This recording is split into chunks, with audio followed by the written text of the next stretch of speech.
Israel. You have chosen wisely. Boycotting the Jewish nation is a great way to show your lack of support, and the only way to put a stop to their use of such underhanded methods as walls, checkpoints, and diplomacy to secure their borders. Of course, if you're going to boycott, you'll need to do it properly.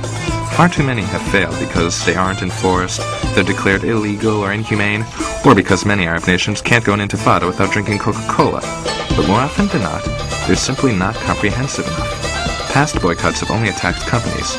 Sure, any company based in or doing business in Israel should be divested from, but there's more than that. The percentage of Israelis with PhDs is higher than in any other country, and these members of the Jewish intelligentsia produce more scientific publications per capita than any other nation, glutting the world with their scientific discoveries and inventions and propaganda. A truly effective boycott must attack these products as well.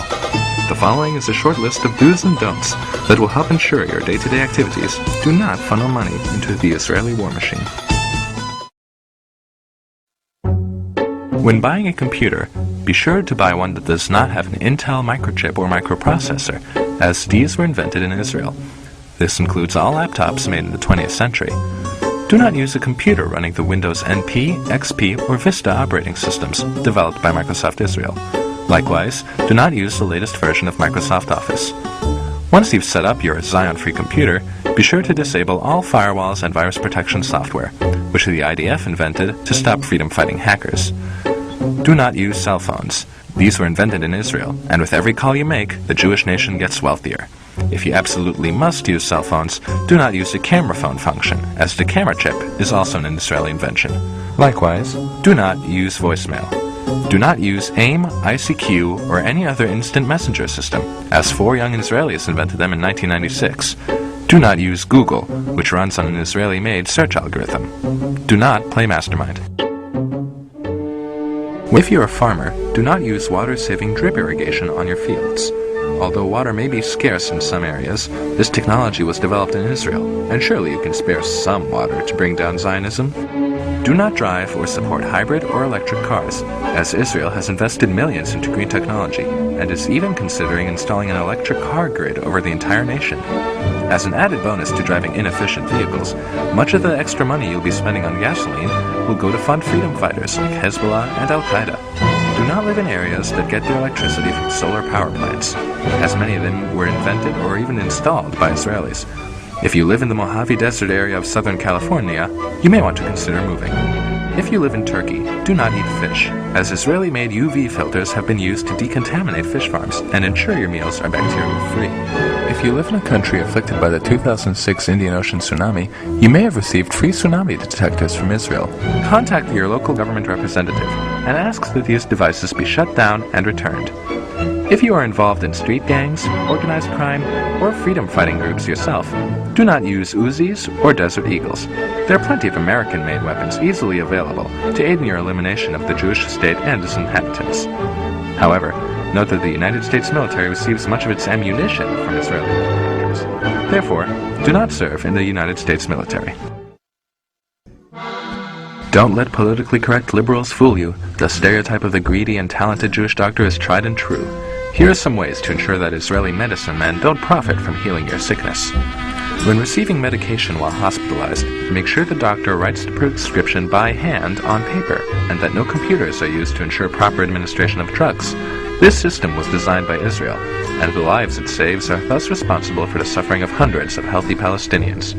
Doctors, do not use Givun Imaging's swallowable camera pill to assist in getting gastrointestinal diseases diagnosed. Patients, do not swallow such a pill. Do not install baby sense monitors to prevent sudden infant death syndrome. Do not use the clear light method to treat acne. Soap and water will do just fine. Do not use the drug Copaxone to fight multiple sclerosis. Soap and water will do just fine. Women, please insist on using methods that require radiation for diagnosing breast cancer, as the fully computerized radiation-free alternative is an Israeli device. Doctors, do not inform your patients of the existence of this alternative. Do not donate money or blood at drives organized by a branch of the International Committee of the Red Cross. In 2006, they accepted Israel and Magen David Adom into their organization, despite the valiant efforts of Red Crescent to prevent this over the years. If you develop a heart problem, insist that your medical practitioner not install cardiac stents to keep your blood flowing, or use a new device that helps to heart pump blood, or any other treatments, as many have been developed by Israelis. In fact, it may be preferable to eat right, exercise, and avoid smoking to ensure your heart will stay healthy, and to ensure no Jews get a chance to profit from saving your life. If your children have heart conditions and you cannot afford surgery to save them, do not let Israeli charitable organizations like Shevet Achim or Save a Child's Heart provide them with free medical treatment. Though they will fly your child to Israel and have cardiologists operate on him or her there, and though they offer this service to all children, including those in Arab nations and Palestine, you must be stronger. This is how they install Zionist propaganda in your hearts and mind that depict Israelis as humanitarian and caring, which you know is not true. 2. Buy conflict diamonds.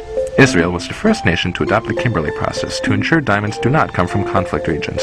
By buying blood diamonds, you are making a political statement against the actions of the Israeli government, as well as a fashion statement of looking stylish. Lastly, if you are a survivor of Hurricane Katrina, floods in Romania, the Southeast Asian tsunami, the war in Kosovo, famine in Ethiopia, and the earthquakes in Turkey, India, and El Salvador, or if you live in Sri Lanka or the Palestinian territories, you may be alive due to humanitarian aid from the Israeli government paid for by taxes on Israeli citizens or from the actions of Israeli charities like Brotherly Covenant, Latet, or IsraAid. Please kill yourself.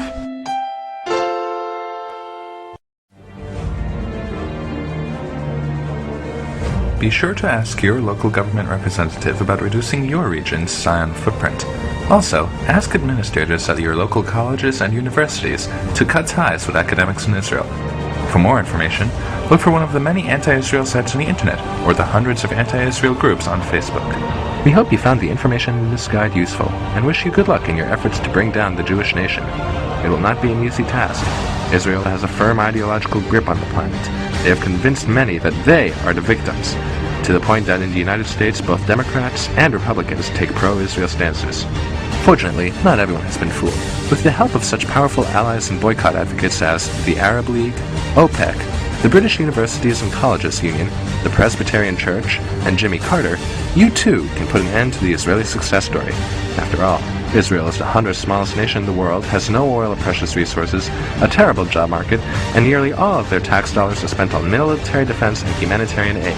They can't keep that up forever, and with the help of dedicated divestors such as yourself, perhaps one day the world can be free from Israel and go back to the way it was before.